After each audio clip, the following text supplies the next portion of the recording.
Remembering the heroes lost in a tragedy. Thanks for joining us. I'm Scarlett. Today we're learning the names of the soldiers killed in a military vehicle incident on Fort Jackson. Officials say Private Ethan Schrader of Prospect, Tennessee, and Private Timothy Ashcraft of Cincinnati, Ohio, were killed in what officials say was an incident involving a military vehicle and a troop formation on Dixie Road on Fort Jackson. Private Emmett Foreman, Private Hannah New, Private Benjamin Key, Private Alan Kryzak, Private Cardre Jackson Jr., and Private James Foster were also injured in the incident. 2 of the 6 injured were last said to be in critical condition. Officials say an investigation is ongoing.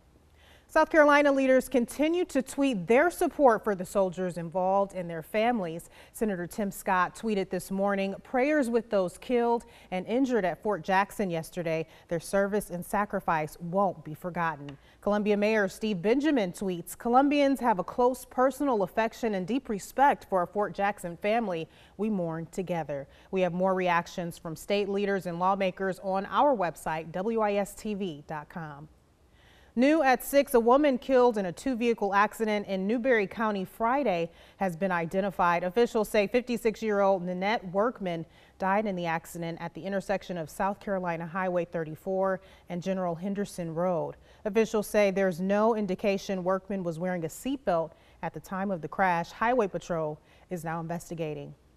This evening, we continue to track the tropics as Hurricane Nate moves closer to landfall along the Gulf Coast. The storm is expected to hit the U.S. tonight. Nate is already being blamed for at least 25 deaths in Central America as heavy rains sparked massive flooding in the region. The question this evening, will we feel any effects here at home? Meteorologist Vaughn Gaskin has more on our first alert forecast. Hey, Vaughn.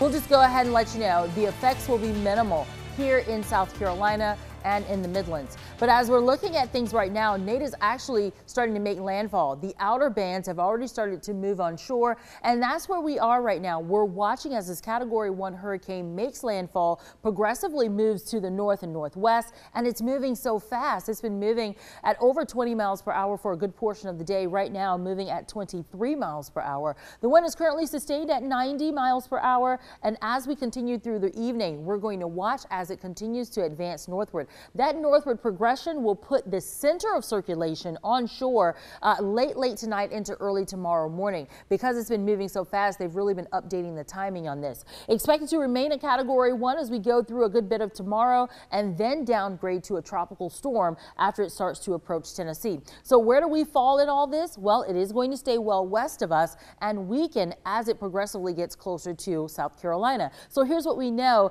Today, the outer bands already starting to make that landfall along the Gulf Coast. The center moves on shore late tonight or into the wee hours of your Sunday morning.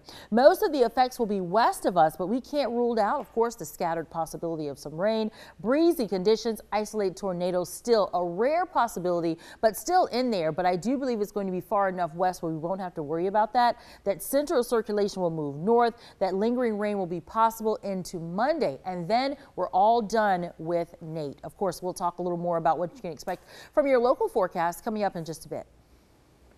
Thanks for that, Vaughn. Today, victims of this week's mass shooting in Las Vegas were heavy on the minds of dozens here in the Midlands. A moment of silence was held and community members called for change at a vigil today at the State House. Caroline Patricus is live there this evening with more.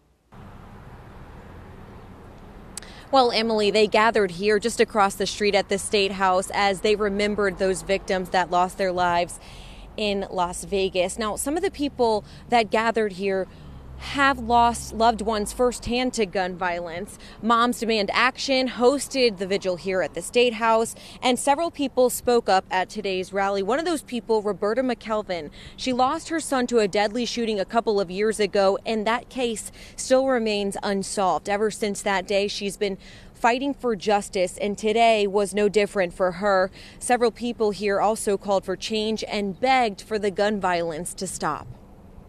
I like to say to them, I truly know how they feel. Like I say, it's from the bottom of my heart. It's pain. I can understand how they feel for a mother, father, family member have to get that call of someone telling them that their loved one's life was taken, stolen from them, senseless gun violence. Tears come to my eyes. We had the massacre at the church in Charleston, and yet still nothing changed. So it feels like we just keep going through the same process of two walls coming up against each other. Now, several people in attendance ended up taking their signs to a busy Gervais Street in the hopes that people driving by would see their messages, some of which ranged to "we need to stop gun violence," and others were honoring South Carolina victims who died from gun violence in recent years. Now, the vigil is just wrapping up late this afternoon. We see people packing up just across the street, but it was a successful rally, as what they told me. Live here at the State House, Caroline Patricus, WIS News 10. Thank you, Caroline. Meanwhile, Vice President Mike Pence was in Las Vegas today to pay his respects to the victims of Sunday's mass shooting. Pence spoke at City Hall this afternoon and also took part in a unity prayer organized to help the community heal following the devastating shooting.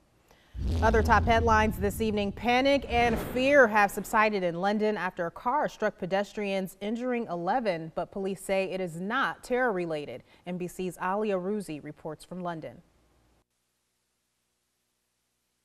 British emergency services raced to London's Natural History Museum after a car struck pedestrians outside the building. London's emergency services say that 11 people were injured. 9 of them were taken to the hospital with leg and head injuries, while the driver of the car was detained at the scene. Footage shows him pinned to the ground by a group of people outside a silver car with a dent in it. Now, the crash happened at about 2:20 p.m. local time on a day when the area is packed with tourists and locals who've come to visit many of the museums and shops in the area, which sparked initial fears that this was a terrorist attack because it bore all the hallmarks of previous attacks in London where vehicles were used as a weapon. Armed police and helicopters immediately descended on the scene, cordoning off the area and shutting down shops. And the police said that they were keeping an open mind on this investigation. About 4 hours after the incident took place, the Metropolitan Police released a statement saying that the incident was a road traffic investigation and not terror related. So thankfully, this was not another terror attack in London. Ali Arouzi, NBC News, London. Final preparations are underway along the U.S. Gulf Coast as Hurricane Nate takes aim on the area. Look at how those in the line of the path of the latest storm are bracing for impact. Plus, will we see any effects in our area from Nate? A timeline of the storm and when we could see potential impacts here at home ahead in the First Alert forecast.